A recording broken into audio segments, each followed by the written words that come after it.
तो आज का हमारा टॉपिक है Dalton law of partial pressure. ठीक है, एक साइंटिस्ट थे डाल्टन, उन्होंने जो पार्शियल प्रेशर जो किसी गैसेस का अलग अलग जो प्रेशर होता है ना, हर गैस का मतलब काफ़ी गैस है एक साथ, उसमें हर गैस का जो अलग अलग प्रेशर होता है उनके बारे में उन्होंने बताया पार्शियल प्रेशर, पार्शियल अलग। ठीक है, तो ये क्या कहते हैं डाल्टन, ये जो साइंटिस्ट थे ये क्या कहते हैं, अगर हम 4-5 जितनी भी नॉन रिएक्टिव गैसेस लें, नॉन रिएक्टिव गैसेज, ठीक है, हमने एक मान लो एक बॉक्स में काफ़ी मतलब 5-6 ना ऐसी गैसेस ली जो नॉन रिएक्टिव हो। नॉन रिएक्टिव मीन्स मतलब एक दूसरे के साथ इंटरेक्ट ना हो, एक दूसरे के साथ कोई बॉन्ड क्रिएट ना कर ले, मिक्स ना हो जाए। ठीक है, तो ऐसी गैसें नॉन रिएक्टिव गैसें। ठीक है, मान लो इधर इस एरिया में अलग हैं, यहाँ पे अलग हैं, मतलब इस एरिया में और इस एरिया अलग अलग गैसें हैं ये सभी। ठीक है, ये सभी अलग अलग गैसें हैं। नॉन रिएक्टिव मीन्स जो रिएक्ट ना करें, तो आपस में रिएक्ट नहीं कर रही हैं, अलग अलग गैसें हैं। तो वो ये कहते हैं कि जो ये गैसेज हैं, ये जो इनका जो इस मान लो इस कंटेनर में जो गैसें हैं, इनका जो टोटल प्रेशर होगा ना, पी टोटल, वो सभी का अलग अलग जो प्रेशर, मतलब इसका अलग प्रेशर, इसका अलग प्रेशर, इसका अलग, तो सभी का जो अलग अलग प्रेशर है ना, वो इसका टोटल होगा। ठीक है, मतलब P1 इसका मतलब P1 है इस गैस का, इसका P2 है, P3 है, P4 है, तो इन सभी का क्या होगा P2 प्लस P3, यही इसका टोटल प्रेशर होगा। ठीक है, डाल्टन जो साइंटिस्ट है वो ये बात बताते हैं, बड़ी इजी बात है। ठीक है, लेकिन इसमें एक बात और है कि इसमें जो वॉल्यूम, सभी का जो वॉल्यूम और टेम्परेचर है ये कांस्टेंट होना चाहिए, सेम होना चाहिए, मतलब सभी गैसेस का जो वॉल्यूम और टेम्परेचर है वो सेम होना चाहिए। ठीक है, तो ये कंडीशन इसमें और रखते हैं कि सभी का जो वॉल्यूम और टेम्परेचर है वो सेम होना चाहिए। ठीक है, लेकिन अगर हम पी टोटल निकाल लें, अगर हम इस जो गैसेस हैं अगर इनका अगर हम वैल्यू निकाल लें, ओनली इनका ओनली प्रेशर का वैल्यू निकाल लें, तो मोस्टली गैसेस जो होती है ना वो किसी वाटर के ऊपर होती है।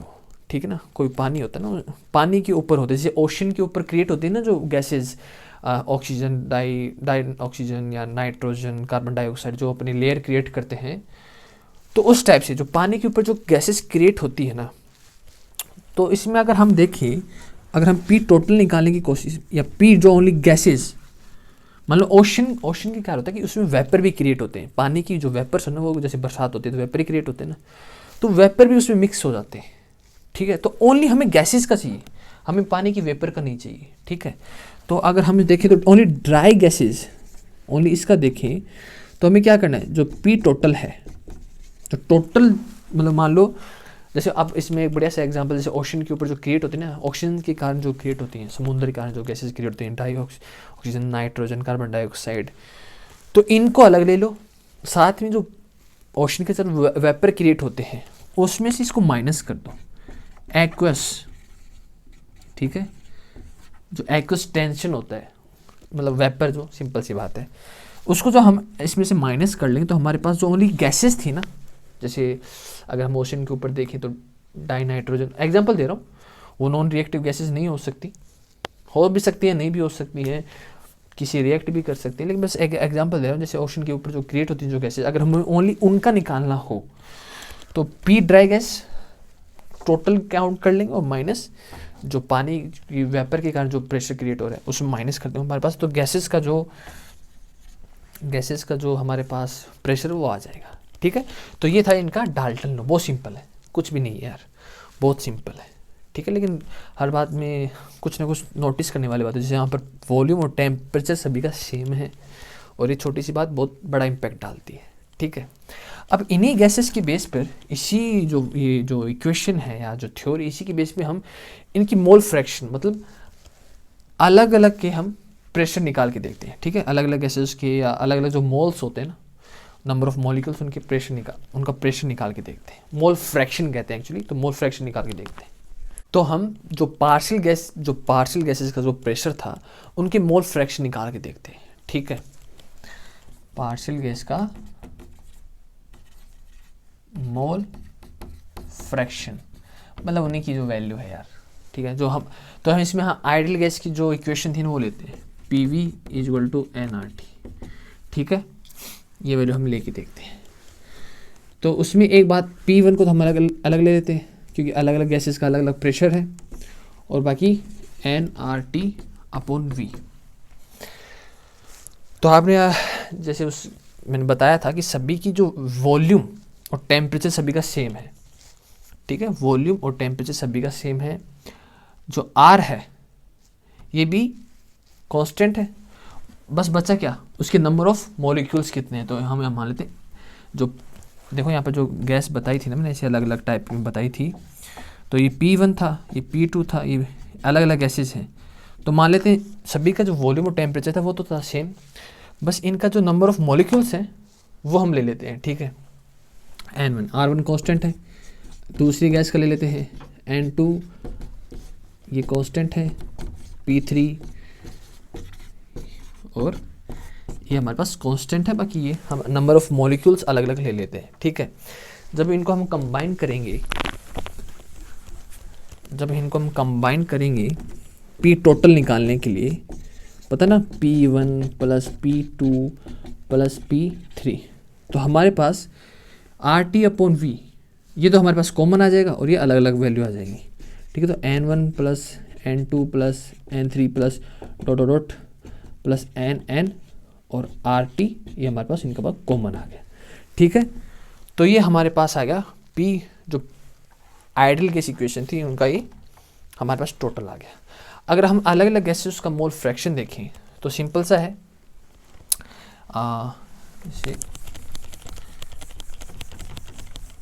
अगर हम P1 का निकाल लें तो कुछ नहीं करना, अगर हमें इनका मोल फ्रैक्शन निकालना है तो P1 का है तो इसको जो P टोटल हमारे पास है इसको डिवाइड कर दो, तो सबका अलग अलग प्रेशर आ जाएगा। मतलब P1 का कितना प्रेशर है तो P टोटल से इसको अलग हो तो इसका अलग से प्रेशर है, P1 इतना लगा रहा है, P2 इतना लगा रहा है।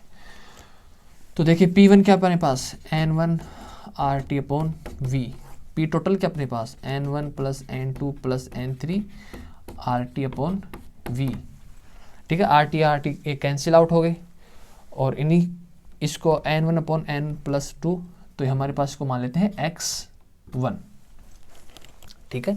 ये जो वैल्यू है इसको मान लेते हैं X1, इसको हम मोल फ्रैक्शन भी कह सकते हैं X को, ठीक है।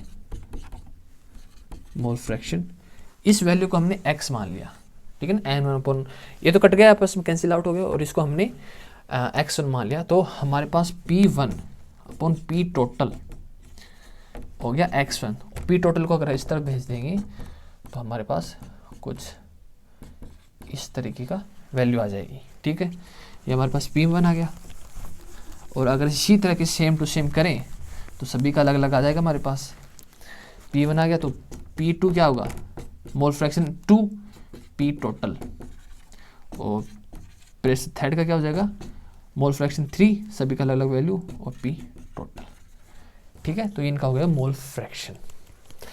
ये अलग अलग सबका प्रेशर हो गया एक्चुअली, ठीक है, सबका अलग अलग प्रेशर हो गया। तो जो Dalton law of partial pressure है बहुत ईजी है यार, सिंपल सी बात है। कोई नॉन रिएक्टिव गैसेस, देखो कॉमन सेंस यूज़ करना, नॉन रिएक्टिव गैसेस मतलब आपस में रिएक्ट तो करेंगे नहीं, सबका अलग अलग है वॉल्यूम, हम टेम्परेचर हमने सभी का सेम कर दिया, बचा क्या प्रेशर, तो इक्वली प्रेशर लगाएंगे यार। जब हमने वॉल्यूम और टेम्परेचर को सेम कर दिया तो सभी इक्वली प्रेशर लगाएंगे, और जो इक्वली प्रेशर लगाएंगे तो टोटल प्रेशर हो जाएगा, बस सिंपल। फिर आइडियल गैस और सभी का हम अलग अलग निकाल सकते हैं, डिपेंड करता है नंबर ऑफ मॉलिक्यूल्स पे भी। तो फिर नंबर ऑफ मॉलिक्यूल्स देख लेते हैं, हमारे पास निकल के आ जाएगी जो मोल फ्रैक्शन जो वैल्यू है वो भी हमारे पास निकल के आ जाएगी। तो आई थिंक ये बहुत सिंपल है, आई थिंक आपको समझ में आ गया भी होगा, ठीक है।